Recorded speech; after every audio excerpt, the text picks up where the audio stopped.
लिंबागणेश येथे मुसळधार पाऊस व वादळी वाऱ्याने झाडे पडल्याने तारा तुटल्या आहेत.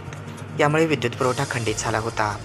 आज रविवार दिनांक 9 जून रोजी दुपारी 12 वाजल्यापासून सदरील विद्युत पुरवठा दुरुस्ती करण्याचे काम हाती घेण्यात आले आहे. बीड जिल्ह्यामध्ये हंगामी पावसाला सुरुवात झाली असून मात्र दररोज रात्री मुसळधार पाऊस हजेरी लावत आहे. वादळी वाऱ्यासह वेगवान पाऊस हजेरी लावत आहे.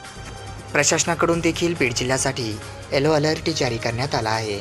मात्र या अवकाळी पाऊस आणि वेगवान वाऱ्यामुळे अनेक झाडे उन्मळून पडली आहेत. ही झाडे विद्युत पुरवठा करणाऱ्या तारावर पडल्याने अनेक तारा तुटून विद्युत पुरवठा विस्कळीत झाला आहे व खंडित झाला आहे.